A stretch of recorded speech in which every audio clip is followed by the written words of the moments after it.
Council Waqf amendment act Waqf has been accused of Waqf bill को लेकर Waqf Act 20 Waqf amendment act Waqf has been accused of land grabbing villages. Minority इस कानून को स्वीकार नहीं करेगी।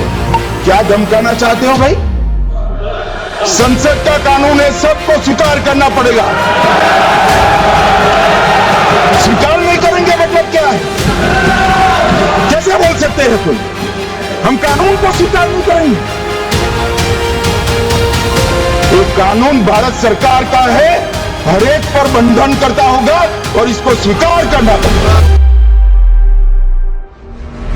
आप सभी बहुत दिनों से सुन रहे होंगे वक्फ बोर्ड के बारे में। काफ़ी ज़्यादा कंफ्यूजन है इस टॉपिक के ऊपर। इंडियन गवर्नमेंट का कहना कुछ और है और ऑपोजिशन का कहना कुछ और है। काफ़ी ज़्यादा मुस्लिम इसके खिलाफ हैं। ये जो आप बिल ला रहे हैं, आप देश को बांटने का काम कर रहे हैं, जोड़ने का काम नहीं कर रहे हैं। आप दुश्मन हैं मुसलमानों के, उसका सबूत ये बिल है। नंबर से पास करा सकते हैं, मगर वो ठंडा घर में बैठकर पास करेंगे।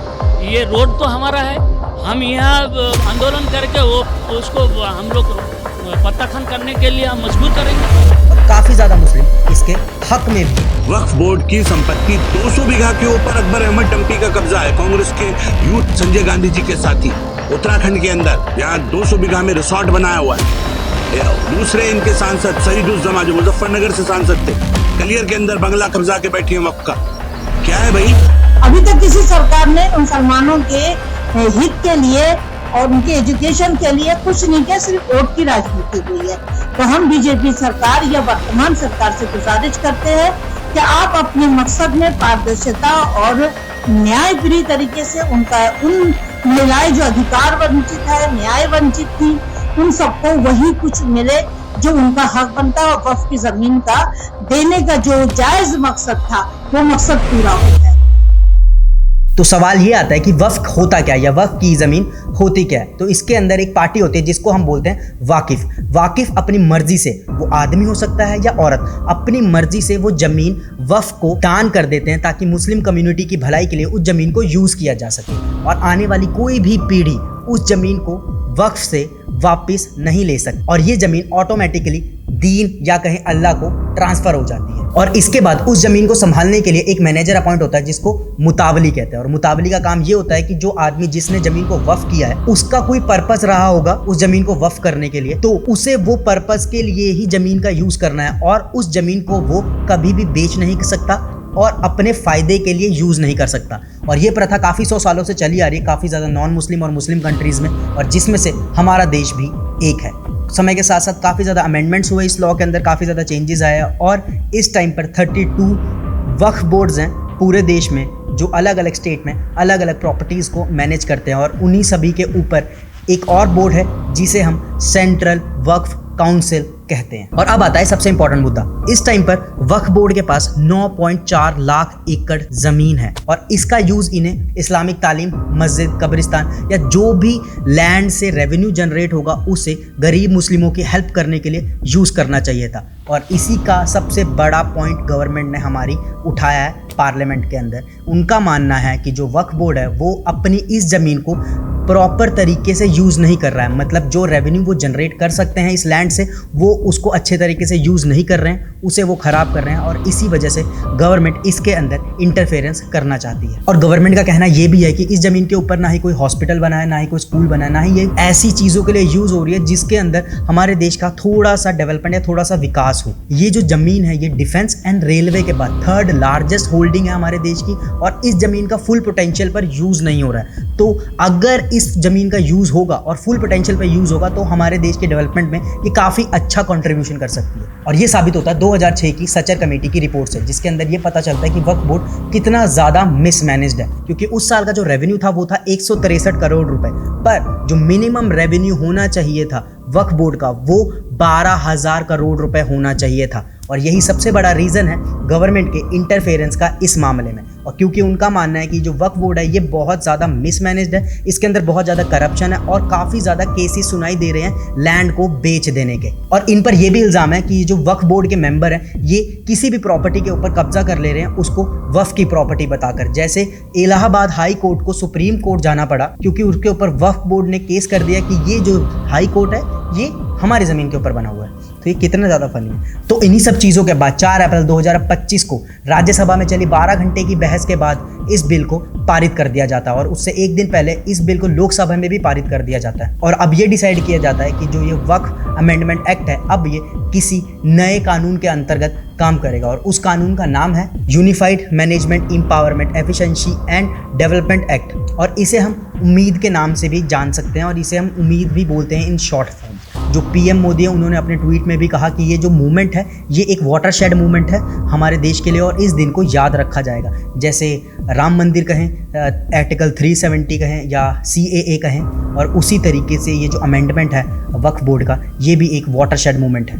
और 2 अप्रैल को जो हमारे माइनॉरिटी मिनिस्टर हैं किरण रिजिजू वो इस कानून को पेश करते समय ये कहते हैं, मिला करके 97 lakhs 27,772 याचिकाएं, कभी भी इससे ज्यादा संख्या में लोगों का याचिकाएं नहीं आया आज तक।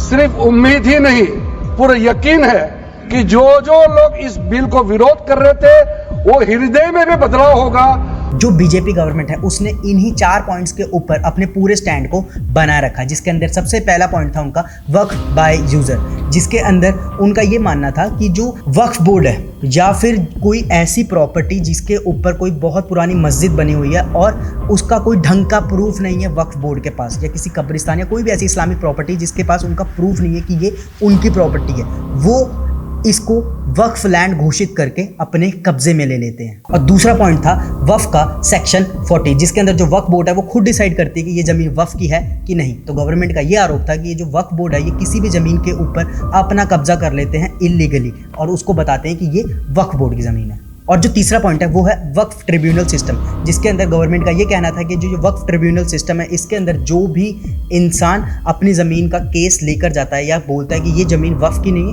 ये हमारी ज़मीन है, उसके अंदर उसे जस्टिस नहीं मिल पाता और जो वो ऑर्डर्स देते हैं या जो वो फैसला सुनाते हैं उस ज़मीन के ऊपर उसे वो हाई कोर्ट में भी अपील नहीं कर सकता। पर ऐसा नहीं है, वो कर सकता है, पर सरकार का कहना है कि वो हाई कोर्ट में अपील नहीं कर सकता। और चौथा पॉइंट था गवर्नमेंट का कि जो वक्फ बोर्ड है ये बहुत बुरी तरीके से मिसमैनेज्ड है। जो भी वक्फ बोर्ड या वक्फ प्रॉपर्टी से रेवेन्यू जनरेट होता है उसे जो ये वक्फ बोर्ड वाले हैं ये अच्छी तरीके से यूज़ नहीं करते, ना ही ये गरीब मुसलमानों की डेवलपमेंट पर यूज़ करते हैं, ना ही उनकी स्किल डेवलपमेंट पर यूज़ करते हैं, ना ही उनके एजुकेशन पर, ना ही उनकी मेडिकल फैसिलिटीज़ पर, और स्पेशली मुस्लिम औरतों के लिए ये जो पैसा है ये बिल्कुल भी यूज़ नहीं किया जाता। तो ये बहुत बड़ा पॉइंट था जो गवर्नमेंट ने वक्फ बोर्ड के ऊपर लगाया। अमेंडमेंट बिल लाने का आवश्यकता सबसे ज्यादा शुरुआत कहां से हुई?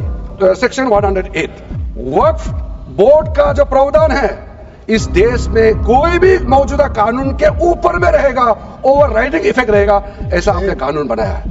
4.9 लाख वक्फ प्रॉपर्टी में टोटल इनकम था 163 करोड़। आज वो 4.9 लाख से बढ़ करके 8.72 लाख, उसको अगर हम सही तरीके से मैनेजमेंट करता तो हमारा मुसलमानों का ही नहीं है देश का तकदीर बदल जाएगा। जो भाजपा सरकार का सबसे पहला पॉइंट था वक्फ बाय यूजर का कानून, जिसके अंदर ये डिसाइड होता था कि ये जमीन वक्फ बोर्ड की है या ये नहीं है। तो क्या होता था कि जो कोई भी ज़मीन जो 300 सालों से, जैसे फॉर एग्जांपल वहाँ पर कोई मस्जिद है या कोई कब्रिस्तान है या कोई इस्लामिक प्रॉपर्टी है कुछ भी, उसके ऊपर ऑटोमेटिकली वक्फ बोर्ड अपना कब्जा जाहिर कर देता था कि ये ज़मीन वक्फ बोर्ड के अंडर आती है, जो कि प्रॉपर्टी का बहुत गलत इस्तेमाल है। जो कॉम्प्लेक्स है, पार्लियामेंट बिल्डिंग है, कई प्रॉपर्टीज है और इसको वक्फ बोर्ड, दिल्ली वक्फ बोर्ड ने क्लेम किया कि ये वक्फ प्रॉपर्टीज है। उस समय यूपीए सरकार ने पूरा सारा जमीन को डी नोटिफाई करके वक्फ बोर्ड को दे दिया। 123 जो बीजेपी गवर्नमेंट का दूसरा पॉइंट था सेक्शन 40 ऑफ वक्फ, उसके अंदर जो वक्फ है वो अपना ही सर्वे करते थे और वो डिसाइड कर लेते थे कि ये जमीन वक्फ की है या नहीं। अब इसे गवर्नमेंट ने हटा दिया है। सेक्शन 40 सबसे ड्रैकोनियन प्रोविजन इस एक्ट में था, किसी भी जमीन को आप वक्फ प्रॉपर्टी डिक्लेयर कर देता था, वो प्रॉपर्टी को हमने हटा दिया है। ये प्रावधान को इतना मिसयूज हुआ, इसलिए तो इतना लाखों प्रॉपर्टी की संख्या बढ़ गई। नए लॉ के अकॉर्डिंग अगर किसी को भी ये साबित करना है कि ये जो जमीन है ये वक्फ की है या नहीं, तो वो सर्वेयर नहीं डिसाइड करेगा, वो अब डिस्ट्रिक्ट कलेक्टर डिसाइड करेगा। जो तीसरा पॉइंट था बीजेपी का वो था कि जो ट्रिब्यूनल्स हैं, जो वक्फ ट्रिब्यूनल्स हैं, वो बहुत ज़्यादा ट्रांसपेरेंट नहीं है और जो उनके फैसले हैं वो हाई कोर्ट में अपील नहीं किए जा सकते। पर अब अमेंडमेंट ऐसी हो गई है कि अगर कोई भी आपका जो फैसला है वो आपके अगेंस्ट आया है ट्रिब्यूनल के अंदर, वक्फ ट्रिब्यूनल के अंदर, तो उसे आप 90 दिन के अंदर हाई कोर्ट में जाकर उस फैसले को अपील कर सकते हो या उस फैसले के खिलाफ केस कर सकते हो। और इन्हीं सभी अमेंडमेंट्स के कारण हमारे देश की जनता में काफ़ी ज़्यादा मिथ्स फैल चुके हैं। जैसे कि सबसे बड़ा मिथ है कि ये जो वक्फ बोर्ड है ये एक रिलीजियस मैटर है, पर ऐसा बिल्कुल नहीं है। ये एक सेकुलर मैटर है, क्योंकि हमारे देश का काफ़ी ज़्यादा लैंड होल्डिंग वक्फ बोर्ड के पास है, तो ये ऑटोमेटिकली एक एडमिनिस्ट्रेटिव मैटर बन जाता है। और जो दूसरा मिथ है वो है कि कोई भी अपनी लैंड को वक्फ कर सकता है, पर ऐसा बिल्कुल नहीं है। 2013 के अंदर इस लॉ में अमेंडमेंट हुई थी कि ओनली मुस्लिम्स हैं वो ही अपनी लैंड को वक्फ कर सकते हैं, किसी और रिलीजन का आदमी ये नहीं कर सकता। और जो तीसरा मिथ है वो है कि जो मुतावली है इस बोर्ड के अंदर उनको काफ़ी ज़्यादा पेनलाइज किया जाएगा इस एक्ट के अमेंडमेंट के बाद, पर ऐसा बिल्कुल भी नहीं है। अगर उन्होंने कोई गलत काम किया होगा उस लैंड के लिए तो उनको पेनलाइज किया जाएगा, और ये सही भी है। अगर कोई करप्शन कर रहा है तो उसको सज़ा तो मिलनी चाहिए। और जो चौथा मिथ है वो ये है कि ये जो वक्फ बोर्ड है ये कुरान या हदीस से जुड़ा हुआ है, पर ऐसा बिल्कुल नहीं है।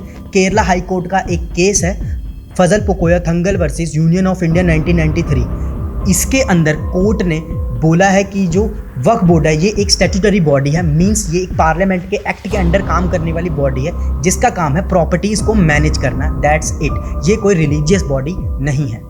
और जो पांचवा मिथ है वो ये है कि अगर वक्फ बोर्ड के अंदर नॉन मुस्लिम मेंबर्स होंगे तो वो अपनी गलत राय देंगे रिलीजियस मैटर के ऊपर, पर ऐसा नहीं है। गवर्नमेंट ने इसका सख्त कानून बनाया है कि जो नॉन मुस्लिम मेंबर्स होंगे वो सिर्फ प्रॉपर्टी के ऊपर ही बात कर सकते हैं, वो किसी रिलीजियस मैटर के अंदर अपनी राय नहीं देंगे। और जो छठवां मिथ है वो ये है कि जो मुतालबी हैं या कहीं जो ज़मीन के मैनेजर्स हैं वो मुस्लिम्स ही हो सकते हैं बस, पर ऐसा नहीं है। अब इस एक्ट के अमेंडमेंट के बाद वो नॉन मुस्लिम्स भी हो सकते हैं, क्योंकि जो मैनेजमेंट है वो एक सेकुलर प्रोफेशन है।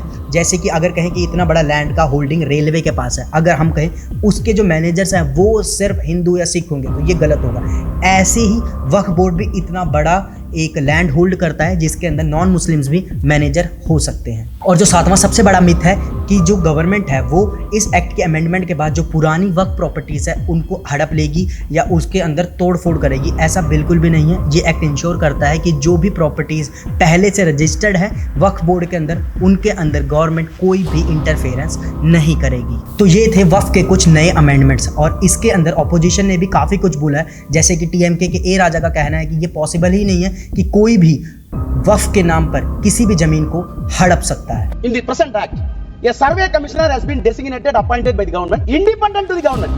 He's not independent government officer. So when dispute comes to the government and the Waqf board, the independent officer must follow the civil procedure code to investigate the title and come to a conclusion. He's a civil court. Survey commissioner has been replaced with the district collector. How a collector can be a judge? You know the principle of natural justice. No one can be a judge for his own cause. और इमरान प्रतापगढ़ी का कहना है कि Bhajpa tribunals को लेकर झूठ फैला रही है। वक्फ ट्रिब्यूनल को ऐसे बताया जाता है जैसे वक्फ ट्रिब्यूनल कोई मजहबी खाप पंचायत हो। सभापति महोदय, जबकि सच्चाई ये है कि वक्फ ट्रिब्यूनल भी तो सरकारी न्यायिक विभाग है जिसमें सरकार द्वारा नियुक्त जज होते हैं। ऑपोजिशन ने ट्रिब्यूनल डिसीजन को हाई कोर्ट में अपील ना किए जाने पर गौरव गोगोई का ये कहना है, Provided that a high court may on its own motion or on the application of the board or any person aggrieved call for and examine the records relating to any dispute and may confirm or reverse the decision.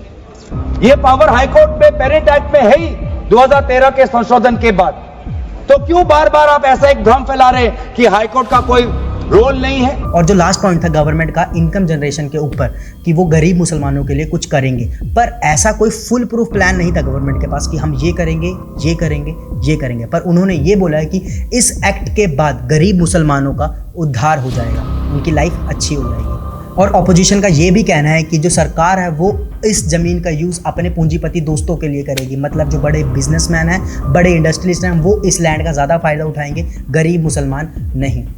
पर ऐसा नहीं है। अगर जो सरकार कह रही है, जो थियोरेटिकली उसने प्रेजेंट किया है पार्लियामेंट के अंदर, अगर एक्ट को ऐसे ही यूज़ किया गया, ऐसे ही अप्लाई किया गया फ्यूचर में, तो काफ़ी ज़्यादा फ़ायदा होगा गरीब मुस्लिमों का और मुस्लिम औरतों का। थैंक यू दोस्तों, तो ये थी वीडियो वक्फ बोर्ड के ऊपर। अगर आप लोगों को और ऐसी वीडियो चाहिए तो कमेंट करो और मेरे इस चैनल को सब्सक्राइब कर दो, और हाँ, लाइक करना मत भूलना।